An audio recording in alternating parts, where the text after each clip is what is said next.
Welcome to Black Women Making Money. We are the home of the upwardly mobile Black woman. For exclusive content and invitations to our Inner Circle Zoom meetings, which happen on a monthly basis, you can sign up for free for our email newsletter at bwmakingmoney.com. That's bwmakingmoney.com. Hey, ladies. Hello and welcome to a Sunday night edition of Black Women Making Money. Hope everybody is doing well today. As you are coming in, please give the video a like. Please like the video.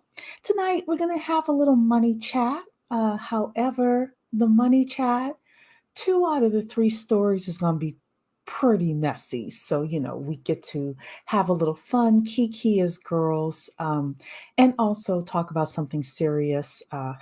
Look, all of these topics are serious, but 2 of them I'm going to treat a little bit more lighthearted. So, tonight's topics are about Angela Stanton King. If you're not familiar with who she is, we're going to explain who she is. But basically, if you know Angela Stanton King, she was riding hard for Trump for 6 years, and now she has jumped over to Robert F. Kennedy, RFK, and she did her first live today in a long time. And when I heard it, I was like, ooh, this is an upwardly mobile discussion, political discussion that we're going to have tonight. Second story, we're going to talk about a lot of stylists, a lot of Black women, beauticians, stylists, entrepreneurs are having to go back and get a job, get a 9 to 5. There's this whole TikTok trend. And when I saw this today, I was like, ooh, let's talk about this as well. And then the third thing is Diamond Dave, who talked about networking. I wanted to come and do a whole session on it, but I got busy this week. A lot was happening this week. A lot of good stuff was happening this week, and I didn't have time. So we're going to wrap that into tonight's discussion. So Alonzo is here saying salute to you, Alonzo. And Mrs. Phoenix is in the building saying good evening from Toledo. Good evening to you. Okay, let's get started with Angela Stanton King. If you are unfamiliar with who she is, Angela Stanton King was, and she claims still is, a Trump supporter. If you ever watched the Real Housewives of Atlanta, she is the one that got into it with Phaedra. She was never on the show, but there was a mention of her with Phaedra. I had never known who she was, but apparently she wrote a book about Phaedra Parks from Real Housewives of Atlanta, and she has been very much and still is very much a pro-life advocate in the Black community. She has a nonprofit called Auntie Angie's House, which helps women who need housing during their pregnancy. She helps them give birth in her center, and then afterwards, of course, helps them get on their feet financially. And she also was one of the key people who was responsible for when Trump was doing all of the criminal justice reform. She was the one who said that she was chained to a bed giving birth to one of her children. She was incarcerated, and Trump made it illegal for a pregnant woman who is incarcerated to give birth chained to a bed. So forever, she shall, have her mark on legislation for women, Black, white, or indifferent. But recently, Angela Stanton King, for the past 6 years, has been stumping hard for Trump. And now she has moved over to RFK, who is also running for president as well. She used to come on her platform, YouTube platform, a lot. And all of a sudden, she got very, very quiet. And, I was looking on the YouTube streets, and this came up. Angela Stanton King show was live, and I said, "Oh, let me hear what she's up to."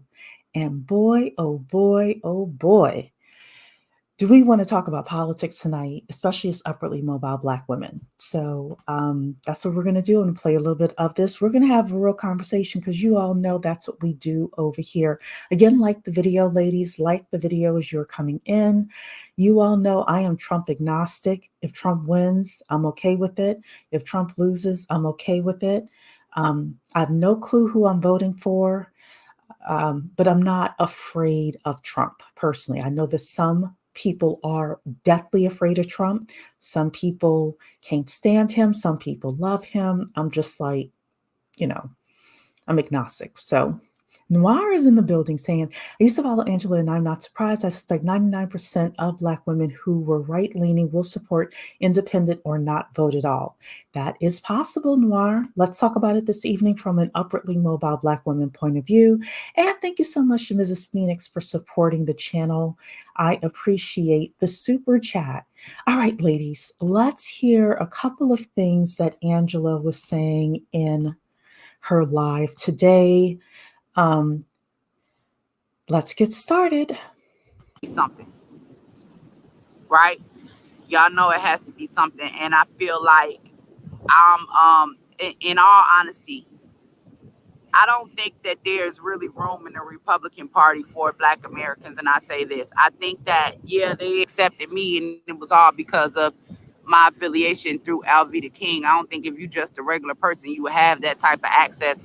And I am grateful for the part, and I'm grateful that he endorsed my campaign. I don't think that I have anything bad to say about Trump other than the fact that it's more so the Republican Party and them not supporting Black conservatives or.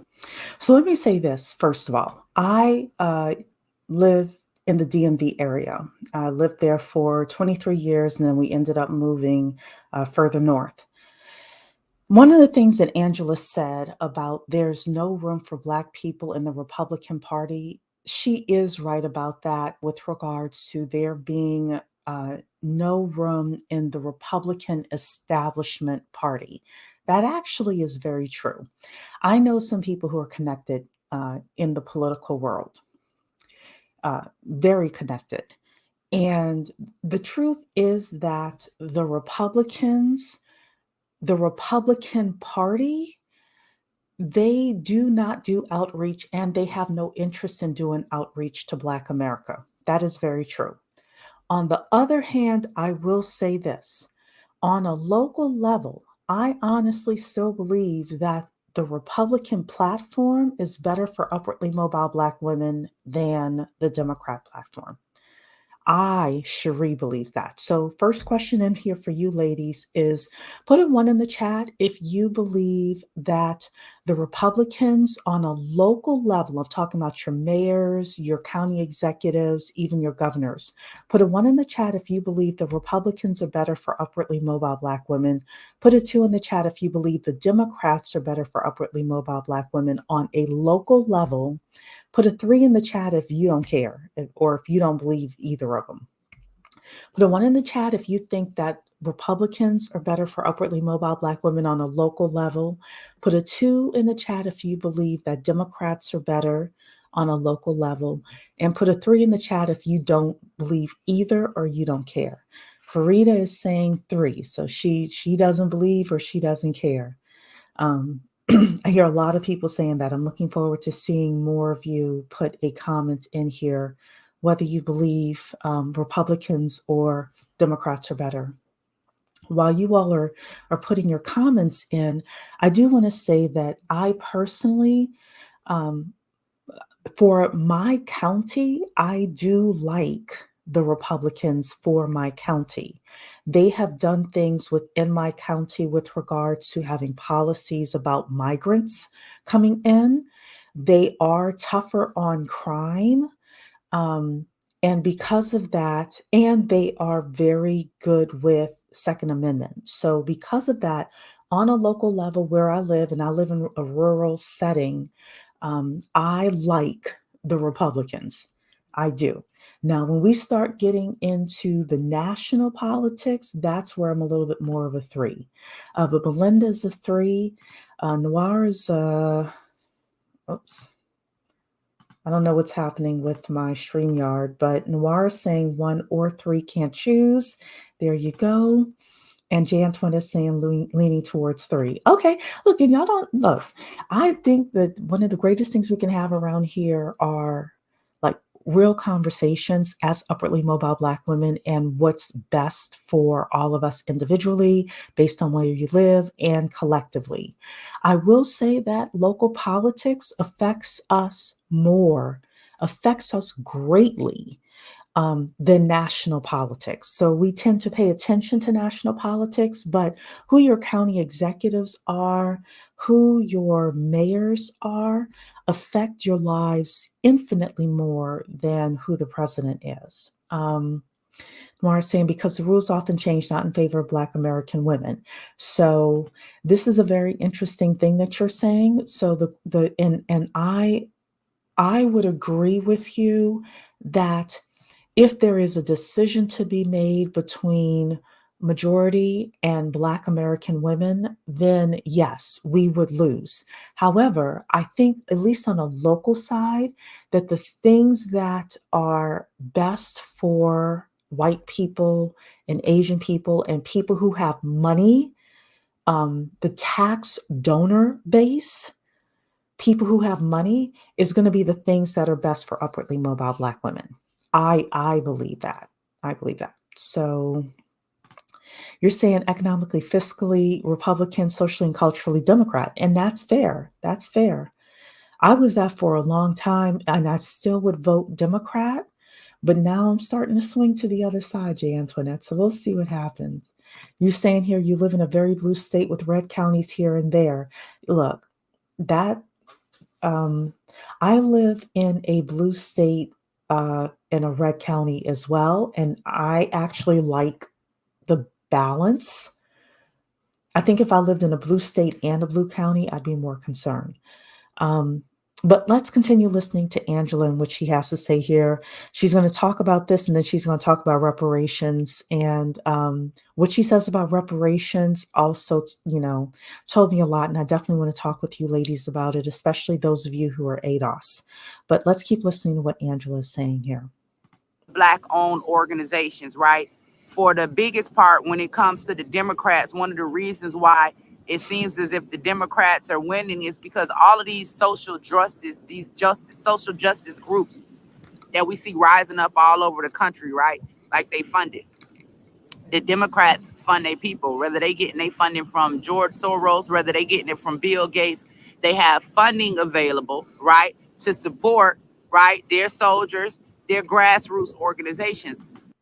So, what she's saying here is true, that the Democrats will fund these organizations, but let's get it real. Let's keep it real. They fund them just enough. They give them little crumbs of funding. These organizations aren't getting, the only organization that got some decent money was BLM, and they squandered that. But we hear Roland Martin all the time, oh my gosh, every election season. Roland Martin is complaining about the lack of funding that the Democrats are giving to Black media, given to Black grassroots organizations, et cetera, et cetera. So we're ending up with two sides of the same coin over here with this thing. But let's keep listening to what Angela's saying. On the Republican side, they don't provide that type of support, nor do they provide that type of funding. Now, it's a whole long story about the fallout and why I ended up switching with Kennedy. And basically, it's for several reasons. And I'll start with the first one. I want to be very clear and say this. I want to say that I knew Kennedy before he announced that he was running for president. And if you guys go back and you look, you'll see that when me and Kwame was speaking at that march against the mandates, where we had that crowd of like 30,000 people, that was with Robert F. Kennedy. So I know Kennedy. I've traveled the country with Kennedy. I've invited Kennedy to come speak to our community. And Kennedy has always been open and available. Another thing I like about Kennedy is honest. He's honest in what he believes, and he's also honest about implementing change. I am sick and tired. And let me tell you this. I prefer an honest. I don't know if Kennedy is honest. I'm gonna say right there. I don't know anything about the man. I don't know if he's honest. I prefer honest politicians, even if I don't like what they have to say. And Angela is going to admit about reparations that we're not going to like what Kennedy has to say about reparations. But I want you to hear what she says, because he doesn't say no to reparations. He says something different. But we allow these politicians to blow too much smoke up our butts. As Black people, as upwardly mobile women, as women, period, they come in and they say they're going to be able to do this and they're going to be able to do that. And then a year in, 2 years in, the second Obama term, we're like, what happened? What happened to this? What happened to that? You promised us, you told us, and they will sit there and they will stump and they will talk, and they know damn well what they are saying to us, they cannot deliver. I'm tired. I'm sick and tired of politicians lying to me. If you tell me you can't do it, tell me you can't do it from the jump. Tell me it cannot be done. Tell me it cannot be done. What I didn't know that came out in the Republican debates, and I haven't checked to see if it's true, but Nikki Haley, whatever, she said that the Republicans cannot codify the overturning of Roe v. Wade unless they have 60 senators. I didn't know that. I thought if they had a majority plus one, they would be able to make pro-life law and codify the overturning of Roe v. Wade. Turns out, according to her, and none of the other people on the stage, on the Republican debate stage, said that is not correct. According to her, they have to have 60 senators. So she's saying that the overturning of Roe v. Wade nationally will not happen, and Republicans are lying to people as well. So this is Jay, you're saying honest politician is an oxymoron. Look, so here's the thing. I get why politicians are dishonest. It's because most people, and this is, the super majority of people are dumb as a rock. I know, I shouldn't say it like that, but it's true. The super majority of people do not educate themselves politically, right? They aren't listening enough. They don't pay attention enough. They just need to hear the headlines, right? And because of that, any politician who does tell you an honest answer, by the time the media screws with what they're saying and their competitors screw with what they're saying, they never have a chance of getting into office. But yes, I like an honest politician. They are rare because an honest politician doesn't get elected. Noir saying, yep, I do support in terms of business. I have noticed even Red upholds Black migrants before Black Americans. So it seems that way on both parties because look who they fully support. I haven't seen, well, okay. When you talk about Black, they uphold Black migrants before Black Americans. I could agree with that. I I think that everybody is upheld before Black Americans, but I believe, this is Cherie, I believe that part of the reason that other people get in ahead of us is our fault. It's our fault. Actually, I believe 75% of the reason that other groups get in ahead of us is our fault. Y'all know I don't buy into the whole racism, white supremacy for everything, right? I don't buy into it's the white man's fault for everything. 75%, in Cherie's opinion, 75% of the issues as to why other groups get ahead of us is our fault. So I'm not going to blame the Black migrants. I'm not going to blame the Hispanic migrants. I'm going to blame us. And I'm going to say there are things that we should be doing that we're not doing. You're saying here people don't want to hear their group specifically is wrong about something, so politicians have to butt kiss and use euphemisms. That is very true. That is that you have spoken a word there, Noir, because that is very true. Yeah, 75% of it is our fault. Absolutely. And if we fixed our issues, and when Angela talks about this reparations thing, I'm gonna talk about that part being part of the 75%. If Black Americans, if ADOS fixed our issues, we would not be last in line behind all of these other groups. But we don't have the guts, and we don't have the, I'm just gonna say the guts right now. We don't have the courage to fix our internal issues. Not as a group. Not as a group. Let's keep listening, Angela, because I do want to get to more of this. I don't, I don't want this to be more than an hour and a half tonight. So let's keep listening to her, and I'm going to talk about reparations as well. Tired of fighting. Detroit man said reason number one, money. Well, money is important. I mean, I don't know nobody that's gonna work for free. Like, let me take this off for a minute so y'all can look in my eyes. I don't know nobody that's gonna work for free. And I am. So the reason she's saying she doesn't know anybody who's going to work for free is because Trump's team never hired her. Donald Trump has raised a lot of money in order to run for election again. And she's saying that the Trump team, there are a lot of people who are on Trump's payroll for his presidential reelection. She stumped hard for Trump for 6 years, and they never hired her. They never hired her. And in another section of this video, she is going to say that Alveda King, who is one of the relatives, I think the cousin of Martin Luther King, Alveda King is on Donald Trump's payroll, and that they don't have room. She specifically said this. I time stamped it as between minute 27 and minute 28. She specifically said that the Trump campaign doesn't have room for both Alveda King and her. She said this.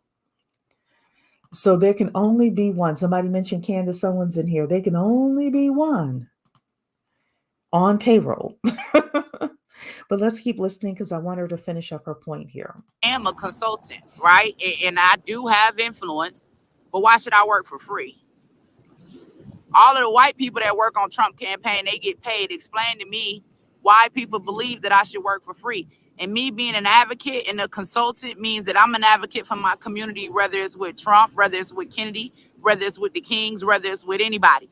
Being a consultant on community issues that are important to my community, means that you are a consultant to anyone. You can consult Trump, you can consult Kennedy, you can consult anybody that you want to consult if you are a consultant. Now, if for whatever reason Trump feel like he don't need my services, hold on,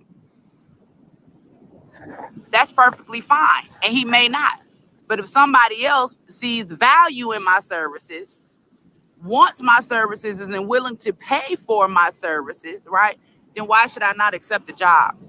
Why should I not accept career advancement? So part of what's happening with Angela here is that she had been saying for the past few years since she's been on YouTube, since I've seen her, number one, she's very, very pro-life. And RFK is pro-choice. And I mean, Angela, when she says she's pro-life, like she, per her YouTube channel, was like really pro-life. Now, personally, I don't think Donald Trump is, I think Donald Trump is pro-choice. He doesn't care, but he needed to get elected, blah, blah, blah. So, but people are questioning Angela because they're like, but wait a second.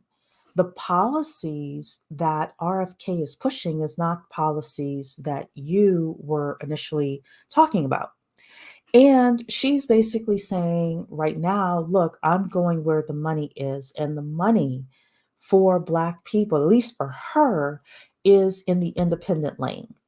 It trickles from the Democrats. It's non-existent on the Republican side with regards to being strategists, right, for the party. They want us to come and vote for them, but on a national level, but they don't want to put any money into any kind of grassroots, which, let's be real, if I were Republican and I had the purse strings, Would I really put money into a black voter turnout? I mean, I don't know. I don't know. I'd really have to think about that because there are probably other groups that I could go and persuade a little bit easier than black people, you know? Put a 4 in the chat if you think that the Republicans, either on a national level or a local level, should do more outreach in the Black community. Put a 5 in the chat if you think it would be a waste of money. I'm just curious what you ladies have to say. Put a 4 in the chat if you think the Republicans should do more outreach to Black people. Put a 5 in the chat if you're like, no, it's a waste of money. It could be on a local level or a national level. I'm just curious what you all are saying. So we got a 4 here. So you think they should do outreach. I want to see more. 4 if you think they should do outreach. 5 if you're like, no. 5, waste of money. Somebody's saying it's a waste of money. It would be interesting to see. I want to see more people comment. 4 or 5. 4 if you think it's useful. 5 if you think it's a waste of money for Republicans to come and actually, court our votes. So 5, you're saying they recently lost most support they gained for multiple reasons like culture wars. 4, maybe. Yeah. Yeah. So even us, we're kind of like, I don't know. I don't know. In some cities, in some areas, sorry, locally, maybe so, but nationally, no. Depends on what kind of outreach. So you're saying 4. Okay. And you're saying possibly. Even my 4s, y'all are like, maybe, possibly. You're not really gung ho on it, right? Noir is saying, I really like Omarosa. If she ran for office in New York, I honestly believe she would win overwhelmingly with Black American support, which is funny. She's Republican, but not hated in such a blue city. That's very interesting you say that because I didn't think Omarosa was so popular with Black people.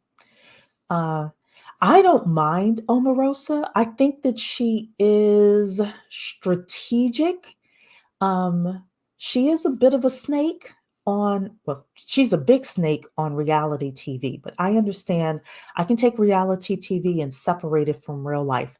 I don't know what she is in real life, so I would need to observe her more. Um, but it would be interesting to see if she won. And it would be even interesting to see her campaign and what she would campaign on. Melinda's saying, yes, I agree that Black Americans play like children when it's time to deal with our financial situations. Financially, we're playing with education, we're playing with a lot of different topics that we need to be a lot more serious about. A lot more serious about. Dawn Earth is in the building saying, yeah, they haven't been begging and whining for decades and seemingly gone backwards because of our behavior or choices. Um, you're saying here, of course, if Africans, Caribbeans like Candace Owens don't repeat certain talking points, that support would no longer exist. So yeah, it's not because they're not Black American. Yeah, so Candace Owens is, and Angela talked about Candace in this live as well. One thing that she says about Candace, which I've heard from all of the YouTubers dealing with Candace Owens, is that Candace Owens does sabotage every other Black Republican in any kind of spotlight. Now, I don't know any of these people. The people I know in real life that are in the Black Republican circles don't deal with Candace Owens, so they haven't. I would trust my inner circle people if they met Candace Owens and know her. So I don't know that, but I do think it's very interesting that all of the Black Republicans on social media have the exact same complaint about Candace Owens. All of them. Noir saying maybe in Atlanta there's a lot of business owners. Okay. You like Omarosa, and if anything, Black women can learn from her strategic mindset. I would agree with that. I would agree with that. All right, let's watch a little bit more, and then we're going to hear what she says about reparations. And the biggest problem I think that people should have though is if the people, right? Because I know Trump campaign raised over $45 million. If this is all about loyalty and looking out for each other and making sure that we all straight, why ain't anyone from Trump's team offer me a job?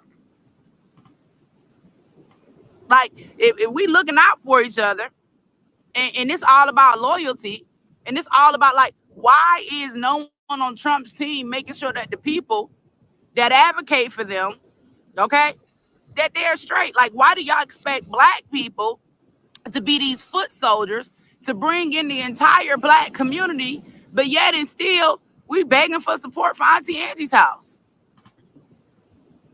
And then I turn around and you don't put up a post talking about you thank BLM for their support. I saw that. I saw that Trump is now thanking BLM. Apparently, some guy in Chicago who is a BLM leader has endorsed Trump. He's been on Fox News now. He's talking about he wants to stump for Trump.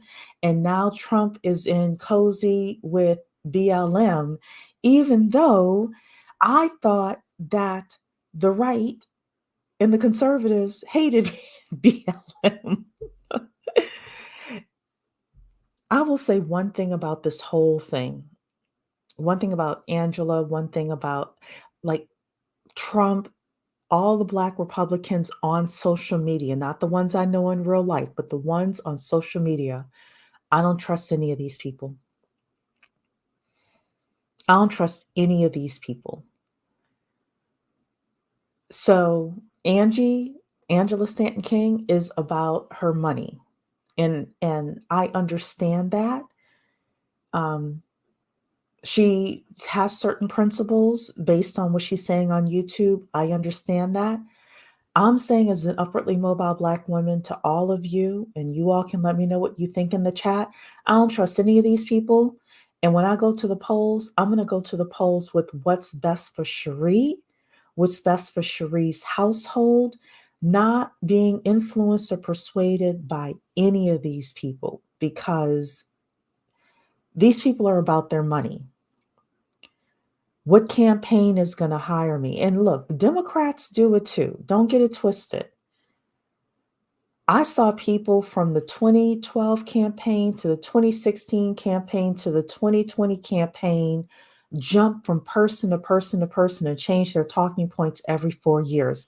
I'm like, this is about money.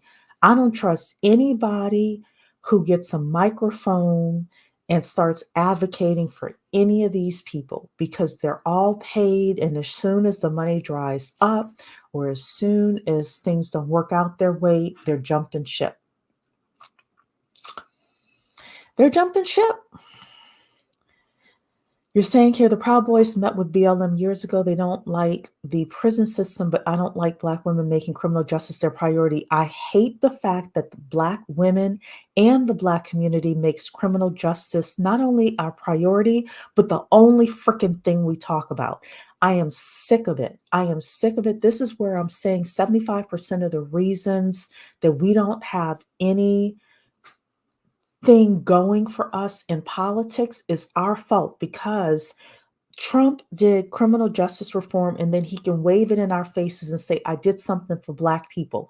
How does that help you and I, as upwardly mobile Black women, with our economies, with our ability to rise up the corporate ladder, with our ability to get additional grants and funding for us to go to school, and for our ability to live in safe neighborhoods?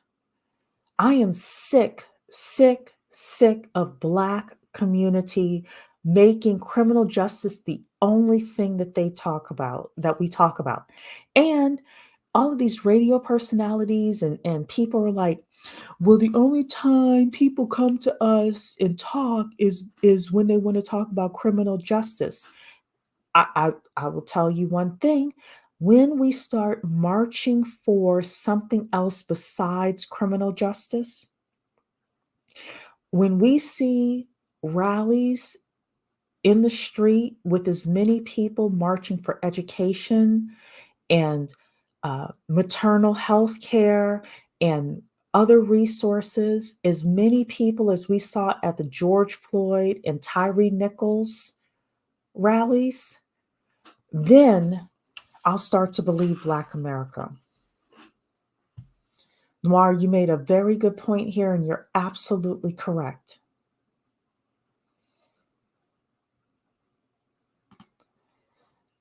So, no, I'm not actually. So, hey, Stephanie, first of all, no, I'm not sick of white candidates talking about law and order. No, I'm not. I'm not. They're appealing to their base. They're appealing to their base, and their base wants law and order.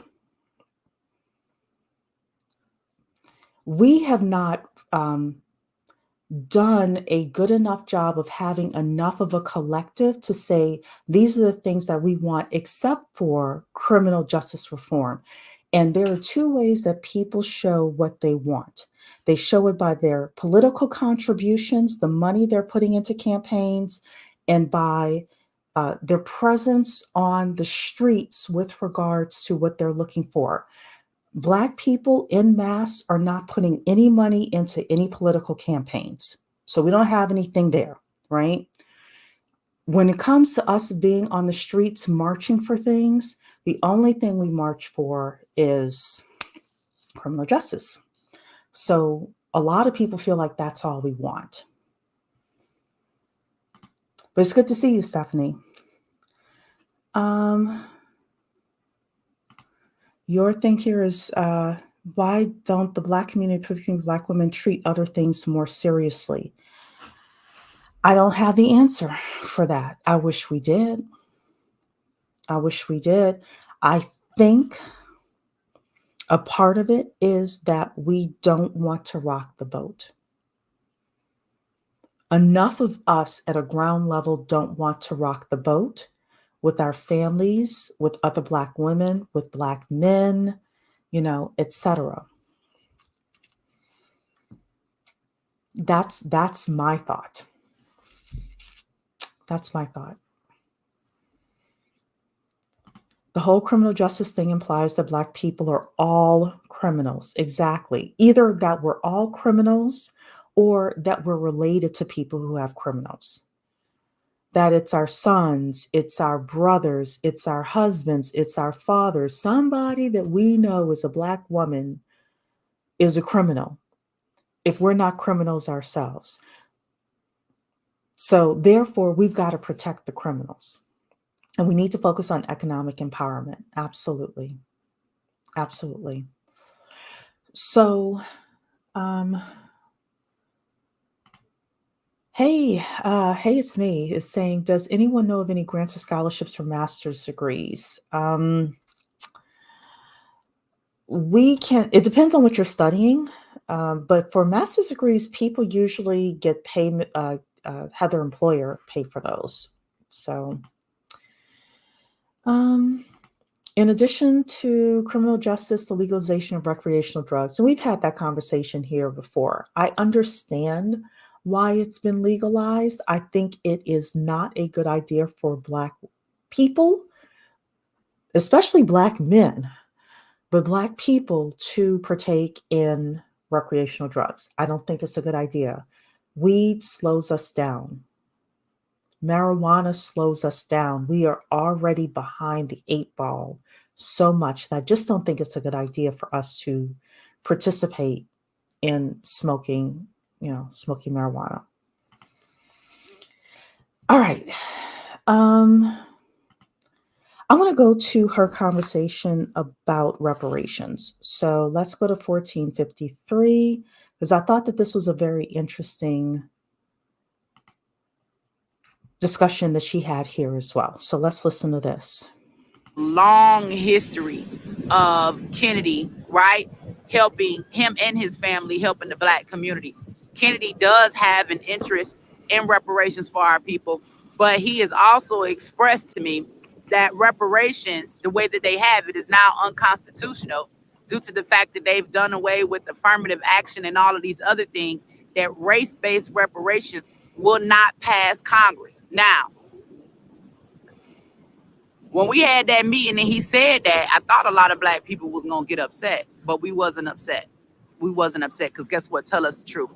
We know reparations not gonna pass Congress. Let's be for real. They don't like the word. Republicans ain't gonna vote for it, and Democrats is not gonna push it. But do it have to be named? Somebody said lineage-based reparations will. Right. But here's the thing. We talking about the buck against us against Congress. Does it have to have the word reparations on it? I talked to y'all about this before. Trump got a $500 billion platinum plan specifically for the black community. It flew right over our head. You know why? Because it didn't have the word reparations on it. Trump already knew Republicans wasn't going to vote for reparations. That's why he said a $500 billion platinum plan. We're stuck on the word reparations. It don't have to be the word reparations if it's not going to pass Congress. Y'all, we can fight for reparations all day. And Kennedy can say, I'm going to give you reparations.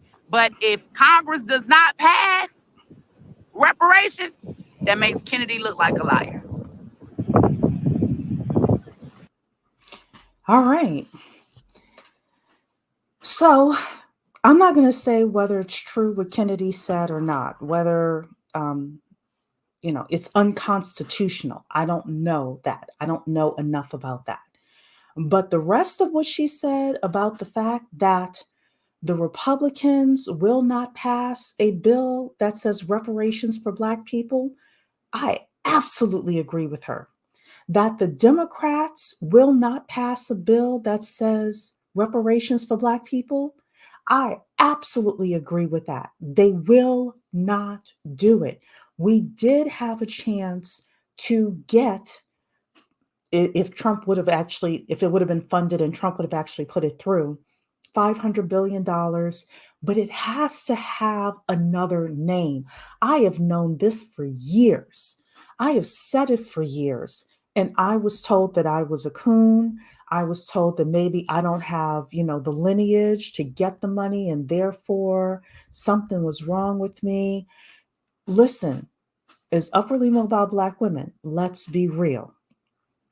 If we package this with reparations all over the wrapping, nobody is going to approve it. Nobody's going to approve it. The other issue that we have on here, and this is our young people doing this, unfortunately, I have seen on TikTok where there will be flash mobs or there will be people breaking into stores like in this mob mentality. And on TikTok, the young Black person will say, "This is my reparations." The young Black person will say, "This is our reparations." So you know what's going to happen? If they get a string of those and put those together, all of a sudden they're going to say, let's be real, as older people, quote unquote older people, they're going to say, well, y'all have gotten your reparations. You've gotten your reparations. We are very careless as a people with our comments. We're very careless with our comments, with our language, things like that. Part of what was in the $500 billion plan, and hey, Diamond Dave, you're in here. Can the 500 million platinum plan that is targeted to Black people, Trump could not get the wall built that he ran on. Well, he, according to him, he built some of it, and according to Biden, he's like finishing the wall. So, I don't know about all of that. I did mention that I don't know if Trump would be able to actually get it through, but let's assume he could. One thing that I liked about I can't remember if it was the Platinum Plan or if it was Ice Cube's plan, but there was a lot more targeting in there for us getting the government contract money and for us getting other economic upliftment in the community. I did like that. I can't remember again if it was the Platinum Plan or if it was Ice Cube's plan, even though my understanding is they took parts of Ice Cube's plan, which is actually a Dr. Sandy Darity plan, which is, of course, one of the gentlemen who is structuring the whole reparations payout thought process. So we would have gotten it anyway. It just would have been wrapped in different paper. Would have been wrapped in different paper. And I'm fine. Change the terminology and get the bill through if we're going to do that. This is interesting. I didn't think about this. You're saying they'll associate reparations with degeneracy. Oh, you're talking about what I was saying with, yeah. So, unfortunately, there's enough content on social media that that is possible. I mean, and we can't say, oh, it's TikTok's fault. Oh, it's Instagram's fault. Oh, it's YouTube's fault. No, it's our fault.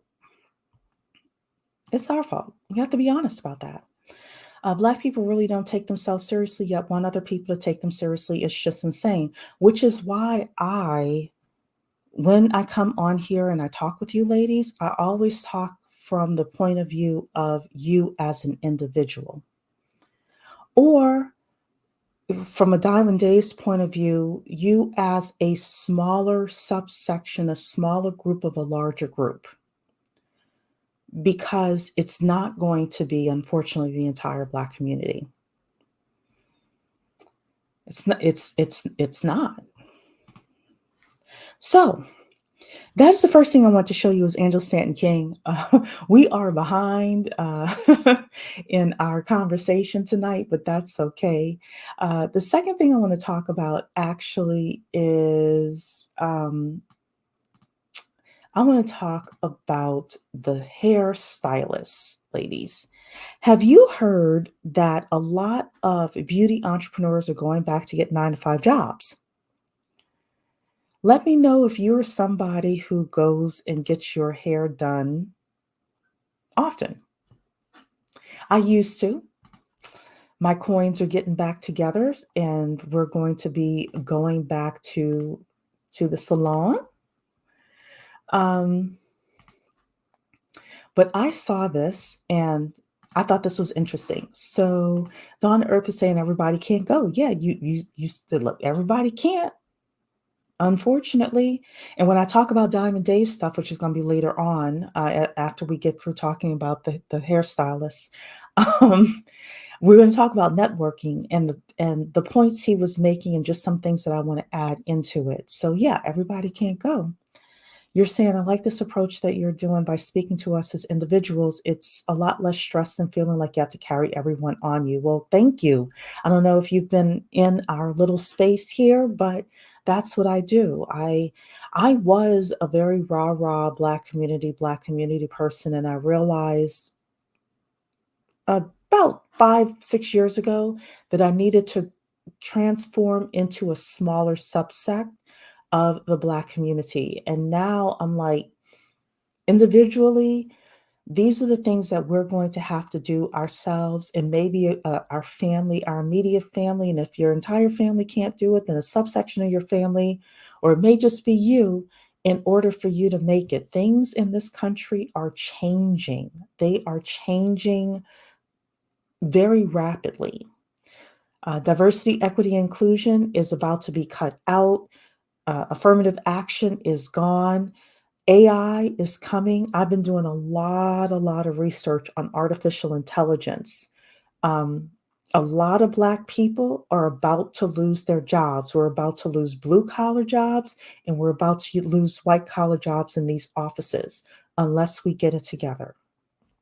And that's what we talk about on this channel. So, um, oh, you're saying you've had locks for 6 years and maintaining your own hair ever since. I've been maintaining my hair for about a year now, and it's actually not as bad as I would think. So, becoming bossy is in the building.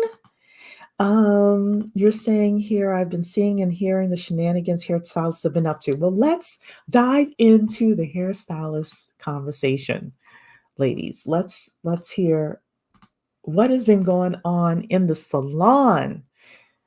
9 to 5 jobs, and I can give you a couple of reasons why. I'm honestly not surprised as someone who gets their hair done pretty often because the prices are outrageous right now. I would go get, knotless braids or box braids or something like literally like my hair length, like right here.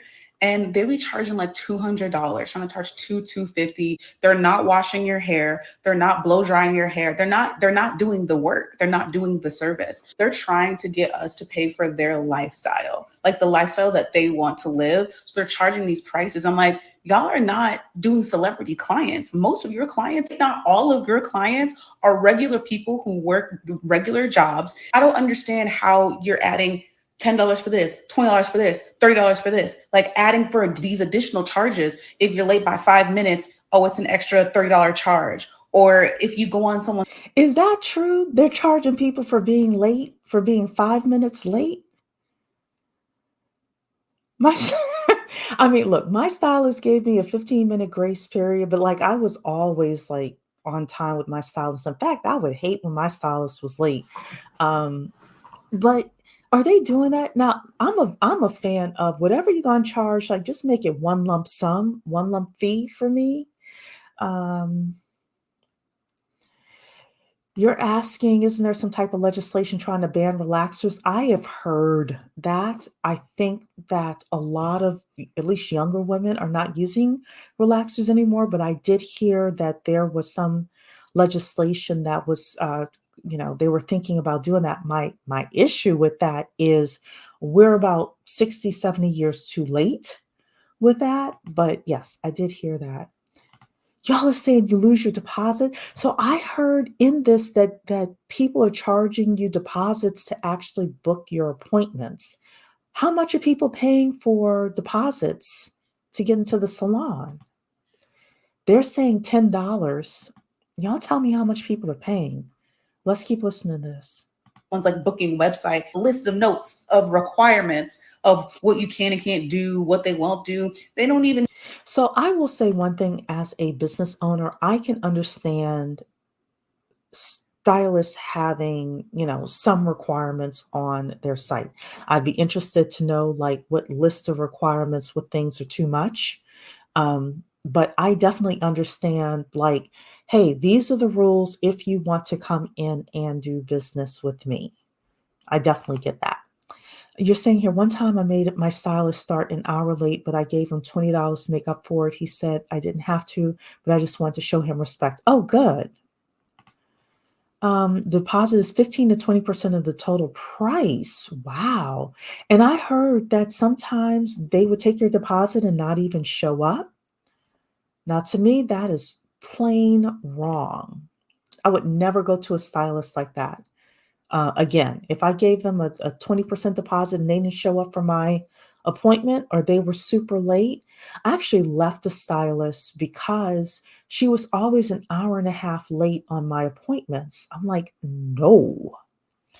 Melinda's saying a few are doing this. Mostly it's the Instagram stylist. Ah, got it. Got it. Because they got fame now, right? Is that it? You're saying here, I think it's connected to research that relaxers contribute to cancer.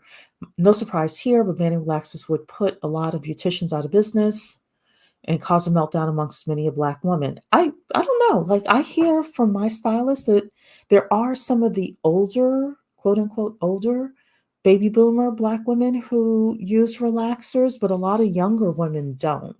That's what I understand.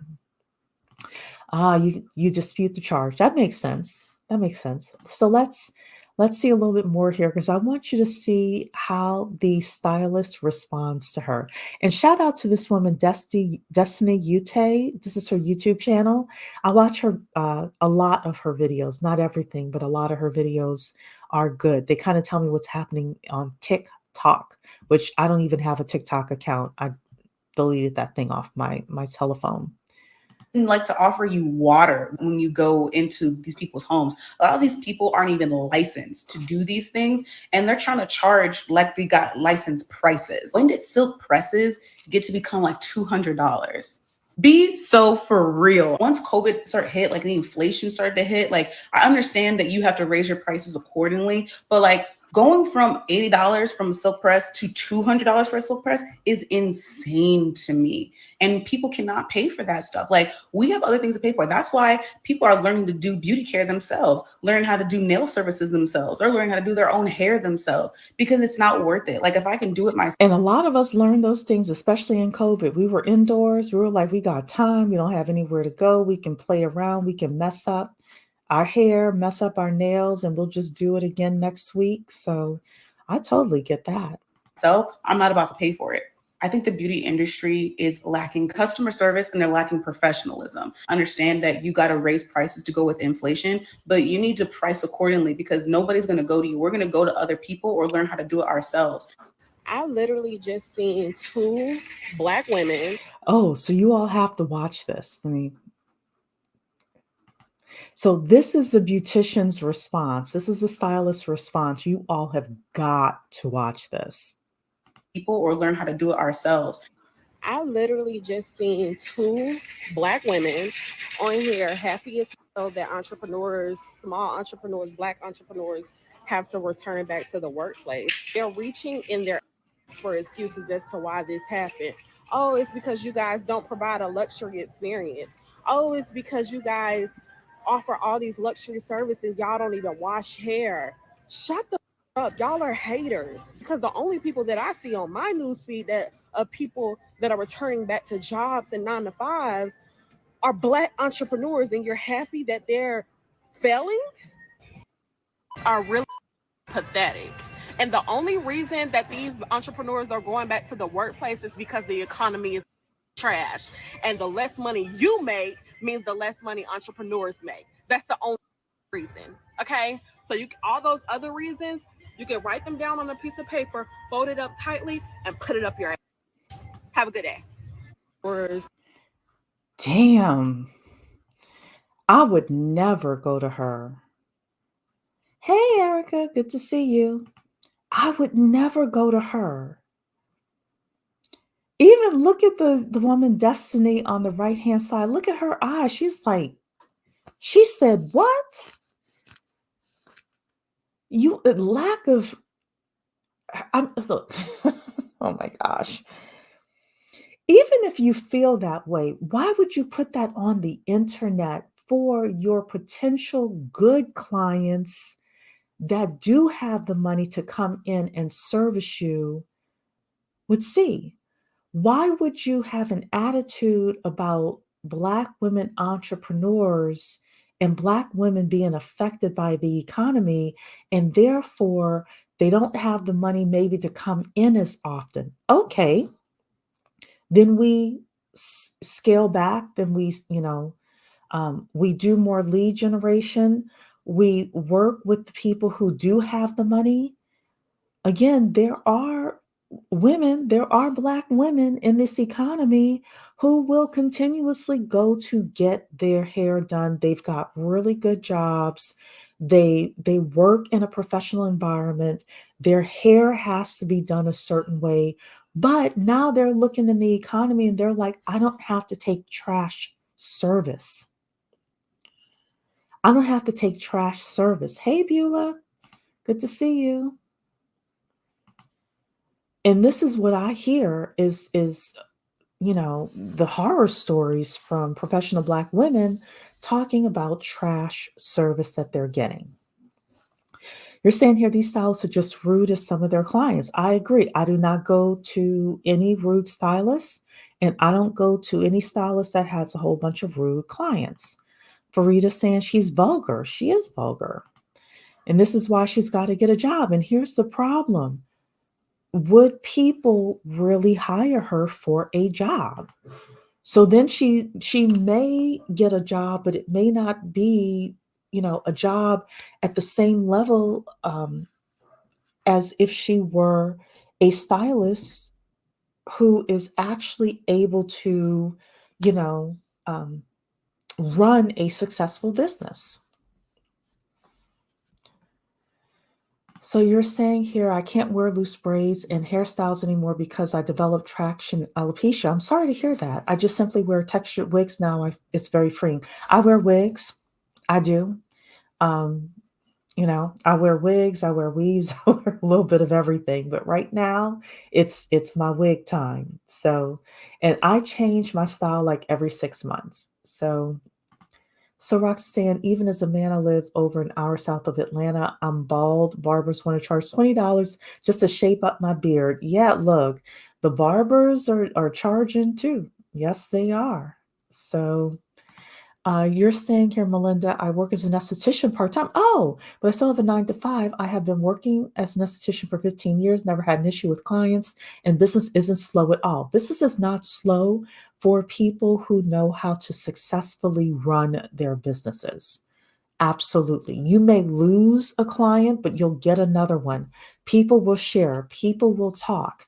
Now, for me as a professional woman, my time is money. So, the very first thing for me was not that the woman had to be the best stylist, which my stylist wasn't.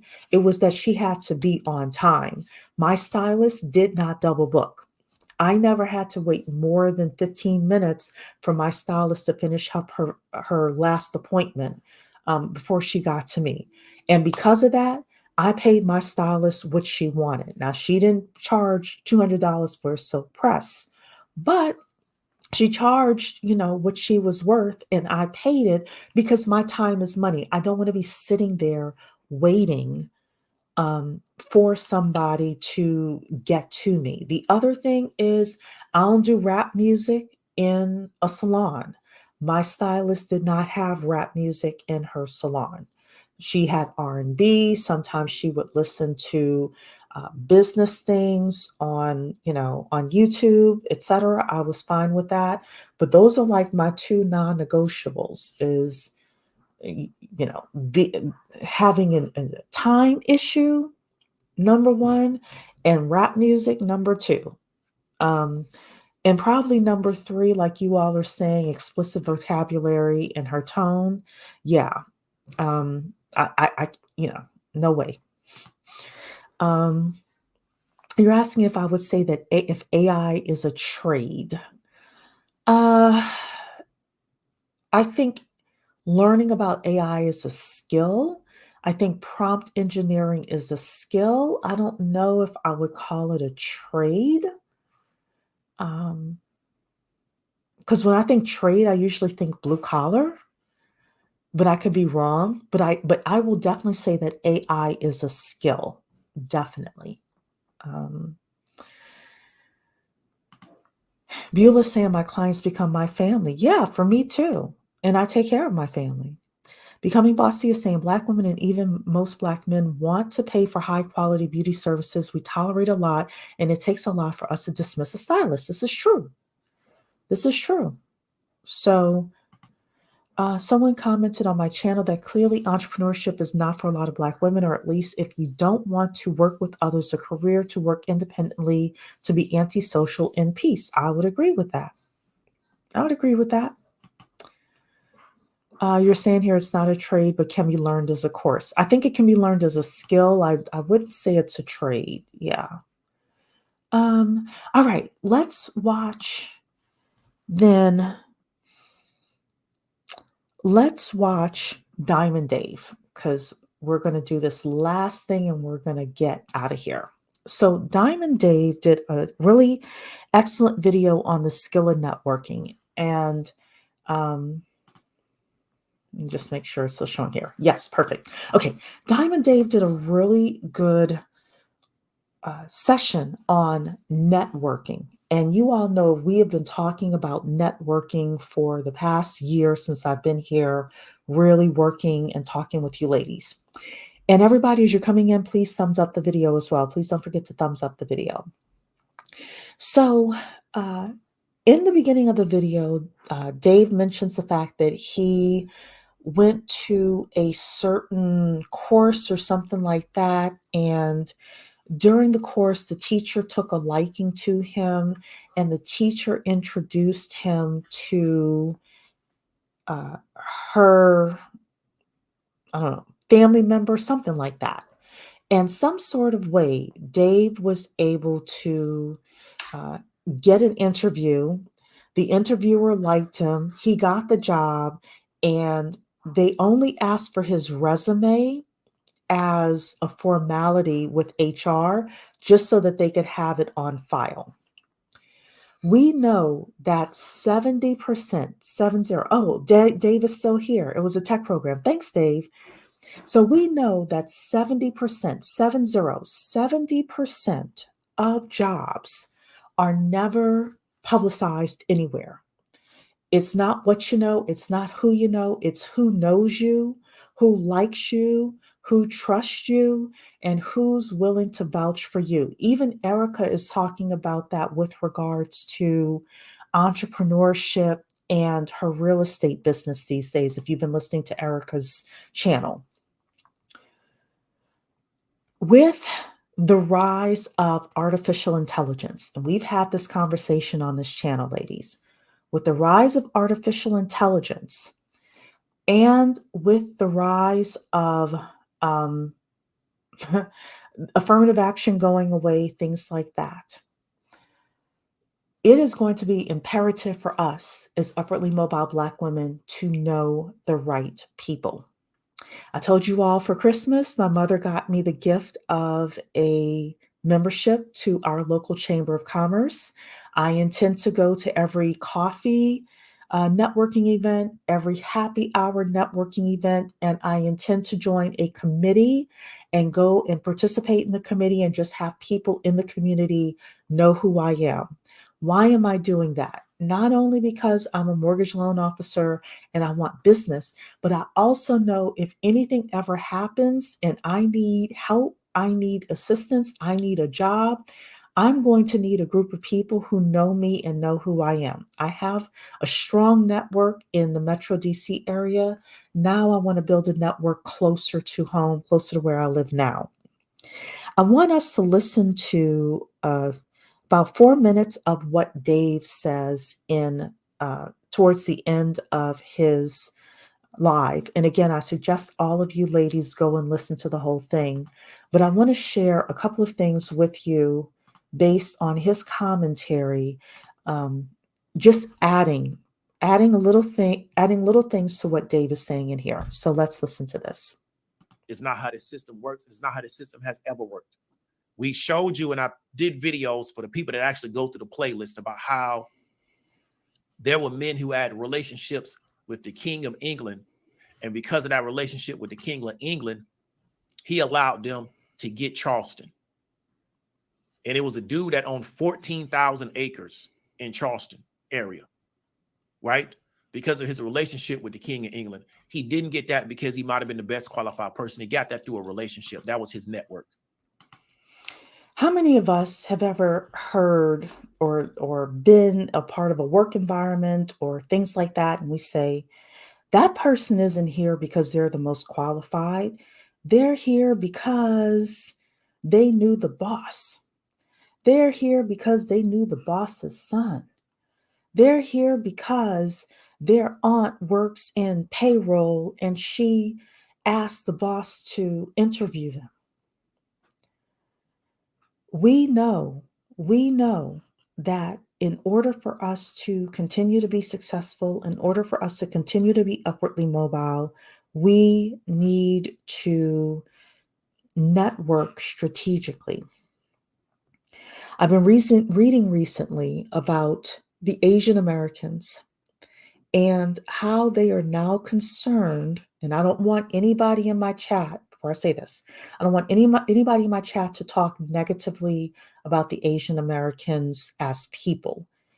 We can talk about the circumstance, but not the people, right? But the Asian Americans, they wanted affirmative action overturned. And now that affirmative action is overturned, now they are concerned about being able to get into these elite universities. And what Dave just said about test scores reminded me of the Asian Americans, because they are running right now with the thought process of, if I just have the right test scores, if I just have the right grades, I'm going to be successful in America. Whereas we as Black people know that that ain't the case. That's not the case. That's not the story. Yes, we want to be literate. Yes, we want to be educated. Yes, we want to do as well in school as possible. But I'm here to tell you, as upwardly mobile Black women, that if you do not have a network, and this is one thing that if they haven't gotten it yet, they're going to get it at some point in their walk. If they don't have a network to get into these schools and into these companies, then they're still not going to hit the level that they want to hit. So um, let's continue listening to Dave, and then I'll definitely read some of your comments. And we see over and over again that these people are operating on networks while telling you that everything should be based on merit. This is why I don't entertain that Black people, and I'm saying Black people as a very common term so everybody can get an understanding, that they should not get positions because they don't have test scores. I'm here to tell you a lot of people don't have those test scores. Or that Black people shouldn't get this because they were given favoritism. I'm here to tell you a lot of people get into positions because of favoritism. These people are lying to you when they tell you that the only reason that they're where they're at is because they got the best scores and they got the best grades. That's false. But they want to get you to believe that. So what you do is you try to get the best scores and the best grades. And then when you don't get access, you think, well, because I didn't get 100% on the test, that's why I don't have access. Because you got a 98 on the test. So that's why you didn't get in, because you didn't get 100%. So you'll kill yourself to go get 100%. So what does this mean? What does this mean? Let's put it into upwardly mobile Black woman terms. We take a certification. I will actually use myself as an example. Mortgage loan officer, being a mortgage loan officer, in order for me to have the license to be a mortgage loan officer, I had to make a 75% on the test. I had to make a 75% on the test. Anybody else knows that's a C, right? In school, right? I, in my head, said, I'm going to make an 80% just because I wanted to have a little bit of a cushion. I studied enough of the test to have an 80%, right? There were other people who studied so much that they had a 90%, a 94%, a 96%. But guess what? The test only gives me a license. If I do not know how to network with people, if I don't know how to market myself, sell myself, do a proper loan consultation, um, navigate the market, the loan origination world, etc., I am never going to make it. What Diamond Dave is saying here, and this goes to all of you, is I tell you to be top 10% with regards to technical skills and soft skills, and to spend time working on your multicultural networks and your resources. It is oftentimes more important who you know than it is what you know. So if you have, for example, 10 hours a week extra to work on your own self-development, I would rather you spend 7 of those hours networking, meeting people, going to happy hour, talking to people, let people know who you are, and spend 3 hours working on studying some aspect of your job, your career, your skills in order to be successful. Yes, ladies, it is 70-30, 70-30, 70% networking, 30% what you know. You got to still have some skills, right? I still had to pass that mortgage loan test. I still have to know the basics of being a mortgage loan originator. Yet 70% of my time, 70% of my success needs to come from me networking, knowing people, having people like me. That is why I'm investing more of my money and my time getting into the community, and you all need to do the same. As AI comes, as artificial intelligence comes, there are going to be fewer jobs that are going to be available. Why am I saying this? Because I have read articles and I'm listening to a lot of entrepreneurs who are saying that the way that artificial intelligence is about to come through, there are going to be multi-million-dollar companies run by an entrepreneur, 2 virtual assistants, and that's it. Companies that used to have 200 people, 300 people working for it are going to have a couple of people working in it, maybe 2, maybe 3, maybe 5, and the rest of it's going to be worked by artificial intelligence. And how do we, as Black women, as upwardly mobile Black women, how do we get into these jobs? There's going to be a whole lot of Black people complaining about they locking us out because we're already locked out of access to capital, right? There's going to be a whole lot of Black people crying about we need our reparations, you know, we getting locked out, et cetera, et cetera.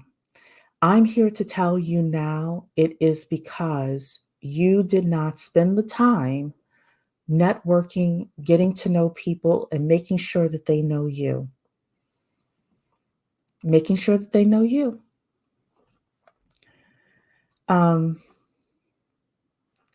You're saying knowing how to socialize and talk pays off. Yes, it does. Yes, it does.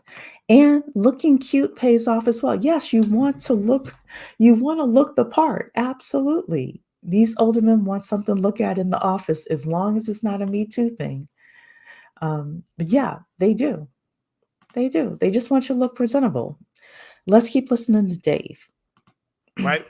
And so because they know that what they got you doing is playing a game that you can't win because it's their game. When you really understand that this world is based on networks. And a lot of people try to boil it down into colloquialism that, well, you know, it's who you know, not what you know. The question is, what are the results of you saying that colloquialism? See, that's the issue, is that the desire to really go build out the networks to be successful is lacking in a lot of people. I would rather play colloquialism games. While me, I would rather go build a network. I don't care about the tagline. I care about building out the network. How can we build a network to put people in position? There's things that I want to do with my brother Huff in the Atlanta area based on building political networks to put people in position. The problem is we need more than 2 people that believe that's what needs to be done. But because many of us don't have the network and we've never had the network, we don't see the value of the network. And what America does is it produces people that got things because of who they were born to. It produces people that are in business because their family was in business. But what they do is they turn around and tell you, well, the way you're going to be successful is you just got to get the test scores and you just got to get the grades. But that's not how they got their success. And this is one great thing about social media is now we get to see how people actually are playing the game and what they are doing. Long term, we get to see what's happening long term, peeking behind the curtains of a lot of these quote unquote successful people. And you discover that it's because they knew the right person at the right time in the right room. So let's go back to AI because I've been talking about AI. Right now, you could honestly become a prompt engineer. Very few people know how to do prompt engineering.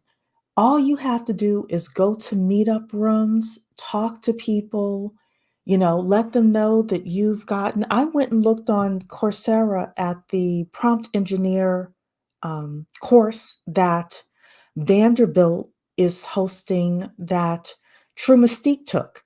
It takes you about 15 hours to take that course. You could walk right, you could get that, put it on your LinkedIn, walk into some meetups, some local meetups, start talking to people, and you may be hired for a full-time job or a part-time job or a gig in a month.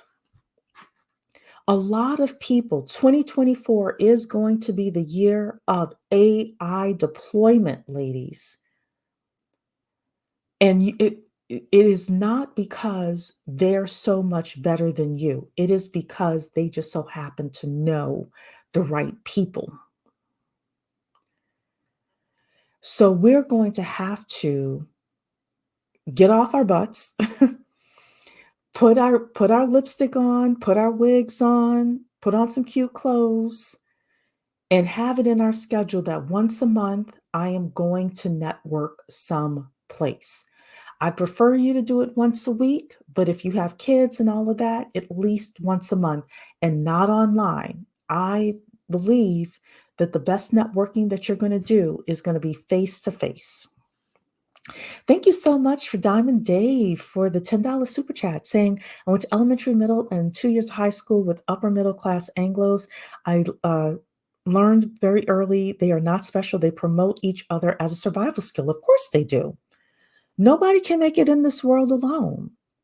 Nobody. That's why people are like, I'm a self-made millionaire. You're a liar.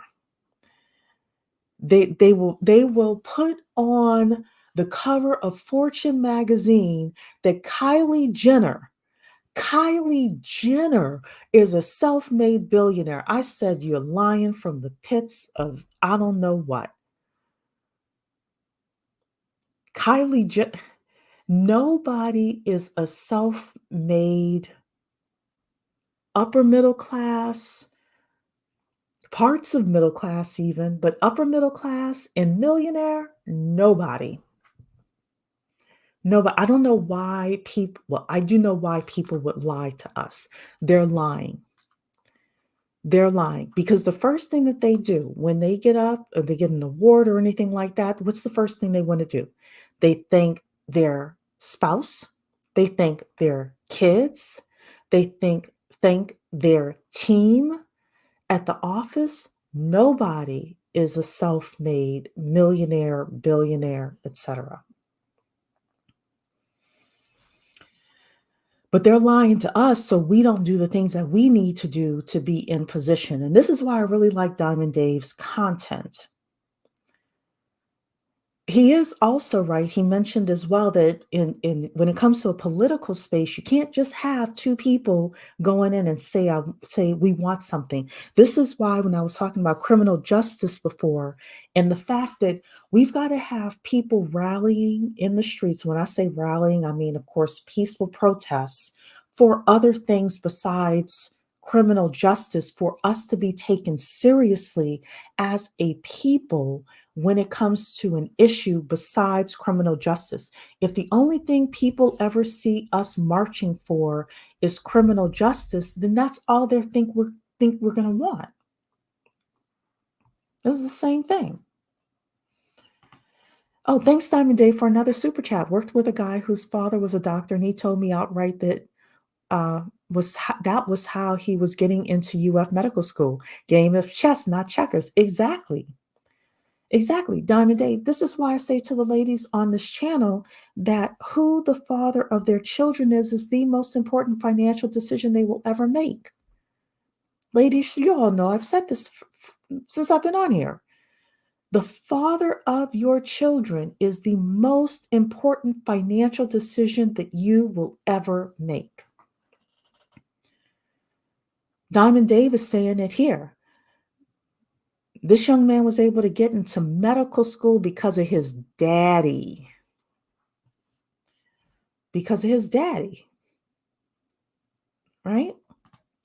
Noir is saying, yeah, it's obvious it's coming, but they aren't making the necessary moves, so complaining is a waste of everyone's time. I don't remember what I was talking about there, but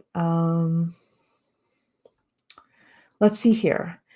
Becoming Wealthy is saying many of the entry-level positions are being performed by professionals in other countries. Outsourced services are taking our jobs as well. I would agree with that.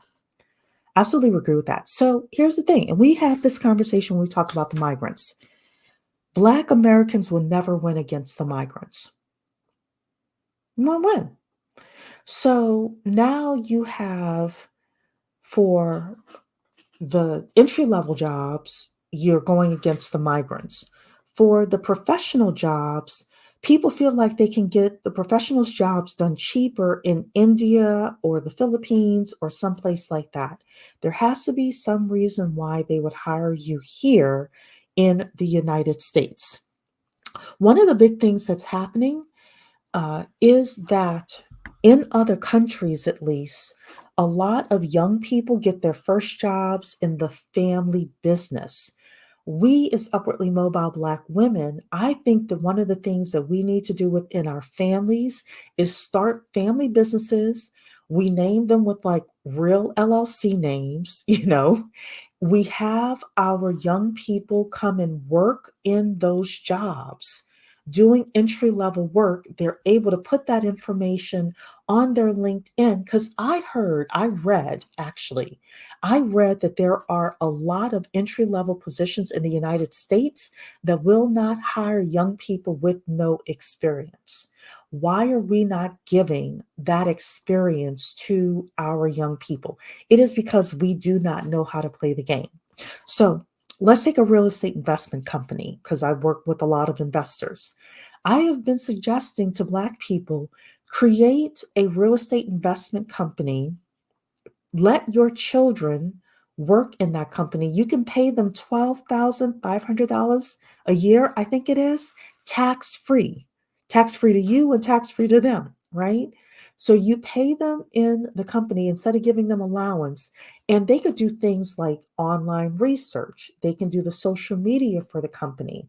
They can, learn how to pull comps, for example, for these properties, things like that.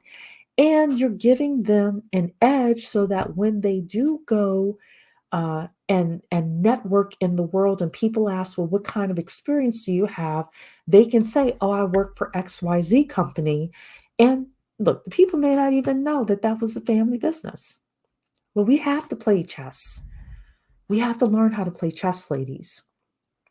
Noir saying, I'm in a group of women who like luxury items, went to an event and met a Black woman who was a CEO, another was a model. Random events, you never know who's there. Absolutely.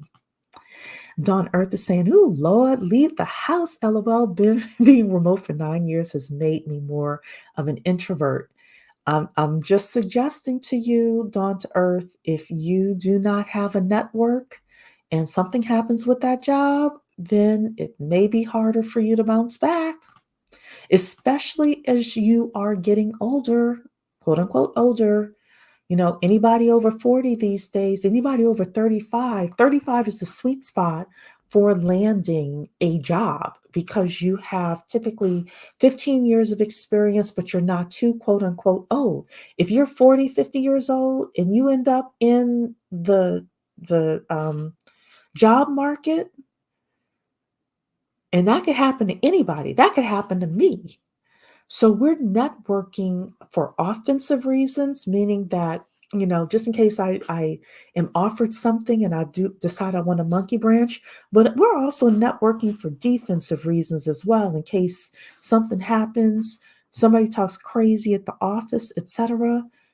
I could pick up my purse and leave and have something in 2 weeks. You're saying go to fun holiday celebrations. That's a start. Absolutely. Farida saying I learned about LinkedIn Sales Navigator and you could leverage some of the networking game on that platform. That is true. With that said, you still need face-to-face engagement. This is true. You're saying that's a fact. I'm glad my mother chose well. Yeah, me too. Me too. Love and joy is in the building. My daughters would get their hair done just a few years ago for $150, including tip. Now it's $220 without the tip. Yet, look, inflation is a mother. Inflation is crazy. This is why we have to make more money, love and joy. We have to. We can't afford to be in these jobs that are not keeping up with the cost of living. Plus, Diamond Davis saying, and he did not get in because he was the smartest tool in the shed. I knew him. He was very, look, a lot of people are average. This is where these legacy students are getting in. These legacy students are getting in and they're going to work their competitive advantage. And look, I personally don't blame them. I don't blame them at all. Love and Joy saying, I learned how to do extensions, box braids, and faux locks. I'm pretty good and only get my girls' hair done for special occasions. Save your coins. Absolutely. Becoming Bossy is saying, yes, it's ridiculous. How will they ever acquire work experience? They have to get it from you. They have to get it from the family. They have to get it from the family business. Or if it's not your own family business, do you have any close friends where age 15, 16, 17, they're able to start going in and learning basic things, getting internships, etc. Your network is going to determine your kids' success. A lot of entrepreneurial kids, the reason that they know so much by the time they're 18 is because if they have a good mother and father, they were going to see their parents work. They went on sales calls with their parents. They went, let's say they have a landscaping business. They went on sales calls. They helped their parents do invoicing. They helped their parents actually pick up the leaves in the fall and snow and things like that. All of that is um, it is entry level work, right? And it gives them work experience. So we have to be smarter about how the game is being played, ladies. We can't just complain about the game. We have to actually be smarter about how do we put our kids and ourselves in position to win. You're saying job shadowing. Absolutely.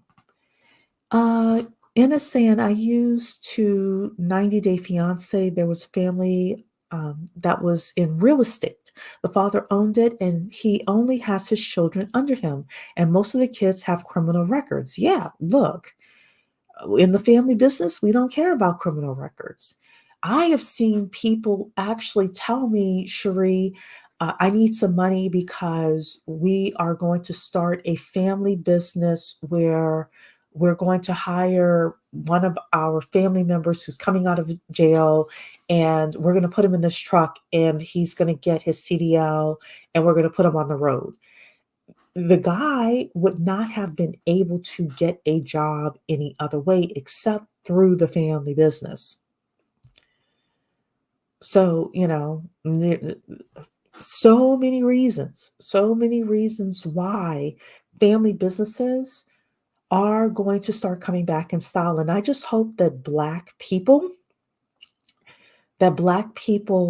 really leverage family businesses and we leverage them early on. We leverage them early in the process. We need to start thinking about these things now. If you have a 2-year-old, a 5-year-old, a 10-year-old, what can you start now that you could actually start teaching them and molding them and putting them in the family business now? So, Mara saying a group of white males are apparently trying to get rid of outsourcing tech work to Indians for cheaper, but I don't think they'll succeed. Yes, they will through artificial intelligence, perhaps through robotics. Have you seen what Amazon is doing with this with this robots in the warehouses? Pretty soon, about 75% of the people that work in warehouses are about to be out of jobs. They are going to be able to outsource the tech work to Indians. You're saying they're trying to get rid of that. So a lot of Indians for a while was doing coding.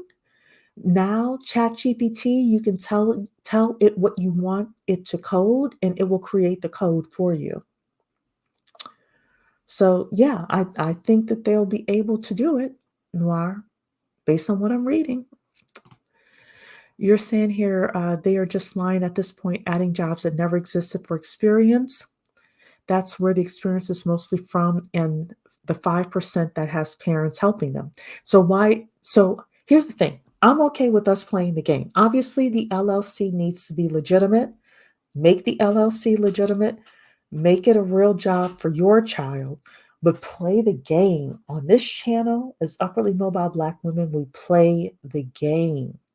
We want our kids to have just as much of an advantage. We join the Chamber of Commerce under our family business, even if it's a part-time business. You could be full-time in your job and you got this little part-time business, and your kid comes with you to the coffee breakfast networking sessions during the summer when they're out of school. They come to the evening things, they come to the weekend things that's happening. You take them to meetups, Eventbrite, conferences, things like that. As part of their job is networking with you. I'm absolutely for it. I'm for it. Dawn Earth is saying, I hear you about being older without employment. It's tough. It's tough, and it's going to get worse. So Becoming Bossy is saying we need succession planning. We do. We do. Child, I need these white males to slow down in this AI. They are really making people broke. They are not going to slow down. 2024, I was looking at a video today. I actually looked at it twice because I wanted to really absorb what the guy was saying. But he said that there was a McKinsey article that 2024 was going to be the year of deployment. Let me see if I can find it. 2024 is supposed to be the year of deployment for AI. I thought he said it was a McKinsey article. Let me see if I'm able to find it.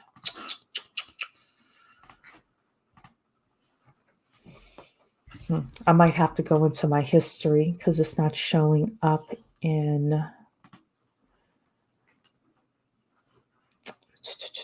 Let me go to my history for today and see if I can remember who this guy's name was. I think this is him, Wes Roth, Roth. I think this is him here. And he showed an article. Yeah, this is it. Okay, let's share this tab instead. This is the article that he shared, AI poised to begin shifting from excitement to deployment in 2024. And let's see if we're able to just listen to this for a couple of seconds here.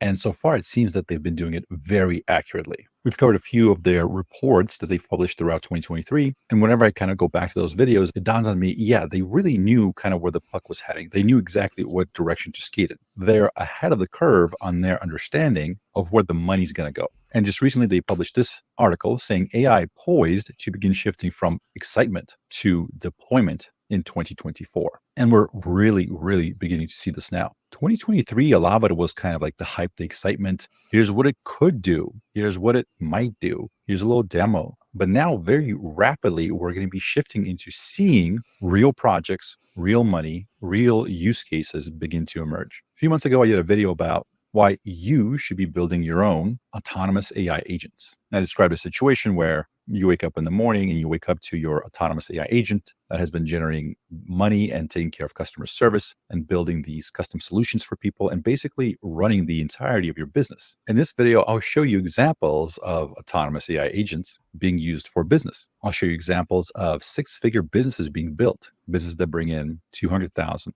500,000, some approaching 8 million per year that have just one founder and use AI to do the heavy lifting. I feel like I got a lot of points correct in that video about building autonomous agents, but a couple of things I was surprised by. One is that it seems like your ability to code may not be as important as we thought. The rapid progress of AI being able to code, create software, we're seeing things right now that are much more advanced than I would have thought even, 4 months ago, 6 months ago, and it's getting better. Open source models that are coding are getting better. If you assume that we're going to have a steady rate of progress, which it's probably not going to be steady, it's probably going to keep compounding and increasing, it might be possible that you're not going to have to write a line of code at all. You're still going to have to learn some new skills. All of us will have to, but actually sitting there and writing out code, that may not be necessary for a lot of this. Okay, so look, there are going to be a lot of Black people crying about AI. I'm here to warn you ladies that if you are not at least paying attention to this, seeing how things are shifting.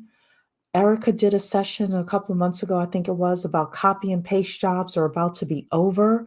This is true. This is going to happen. And guess who's coming to save you? Not a damn person.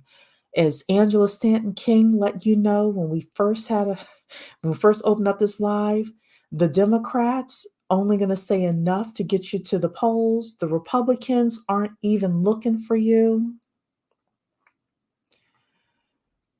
Now we know that people are going to be running $1 million companies with themselves, a couple of virtual assistants and artificial intelligence. And Farida's saying that she likes Wes Roth too. I didn't know about him until today, but I've been binging his content. It's really good. I've been following a couple of other AI guys, but I really am going to focus a lot more on Wes Stone. But ladies, this AI is going to be able to be so good in a couple of years that you will pick up the phone for customer service, think you're talking to a person, but you're actually talking to artificial intelligence. In our industry, in the mortgage industry, there's already been, I think it's in the uh, real estate sector, there's already been a house sold and purchased from start to finish using only artificial intelligence. That puts my job at risk. But guess what? In order for me to look at AI, figure out what's happening with artificial intelligence in the mortgage industry, figure out how I'm going to pivot, I have to be on top of these things. And I'm just suggesting that all of you do the same. Here's the thing, becoming bossy. I wouldn't depend on educators to be safe. I wouldn't depend on police to be safe. I wouldn't depend on firefighters to be safe. And I wouldn't depend on medical professionals to be safe with regards to AI. Let's take these one by one. Educators. The schools aren't doing much of anything anyway. There's a lot of issues with discipline in schools, etc. It wouldn't surprise me if we have some AI and robot teachers in the future. Police, they're already bringing out RoboCops already. Just research it. Firefighters, now the firefighters don't actually have to go in, probably in a few years. The firefighters won't actually have to go in to the burning buildings. The robots will be going in. Certain medical professionals, they already have robots actually doing surgeries as we speak. CNAs are not going to be safe. If I had the money right now, I would invest in some robot CNAs, because in the next 10 years, I bet you Medicare is going to be paying for the the CNAs to be in everybody's house that will accept them. And guess what? The robot CNAs will not be calling in sick. They won't have an attitude. They work nights, they work weekends, they work 24/7. So the accepting, no. Nobody is safe. Nobody is safe. You're saying it's already amazing. I use AI all the time. It's upgrading so fast. So I will tell you something that I will be using starting next year. I'm preparing it this year in my business is being able to call people and leave messages with my voice and being able to say their name. They call it broadcast, call broadcast. The AI is so good right now that you're able to put in 3 minutes of your voice into the system. And then I'm able to put in text to speech like, hey, Noir, this is Cherie from Simply Funded. Just want to let you know what's happening in the market. And if you have any family, friends, or coworkers that are looking to buy, sell, or refinance, please feel free to give me a call or text me, right? Then I can basically have it change from your name to everybody else's name that's on my list. And I could literally send hundreds of those calls out on a daily basis, and everybody's call will have their own name, and it'll sound like it's me. They're getting really good with the AI. The AI is getting so good that you'll be talking not only to chatbots, but in email, the AI will be able to respond to your emails that you're getting. Like we're getting hundreds of emails a day. Now AI will be able to read the emails, and if it's something that's pretty standard, they'll be able to respond directly and you don't even have to respond. The AI is really, really catching up. You're saying here, yeah, teachers are being replaced already, computers teaching kids. Yep. If you're a healthcare professional, it's essential to learn about AI and data analysis. That is absolutely correct. I'm going to end with this here. You're talking about many will be a member of the permanent underclass. You are absolutely correct, which is why on this channel I spend so much time with us talking about the 4 things that we need. We need our technical skills, we need our soft skills, we need our multicultural networks, and we need our resources in order to be successful. And I want you to focus on having all 4 of these things. So, yeah, so that is the discussion for the evening. I'm glad you ladies hung out with me so long. Hit the like button on the way out. I will see you all sometime this week, hopefully. Take care. Have a blessed week. And I'll see you ladies soon. Night.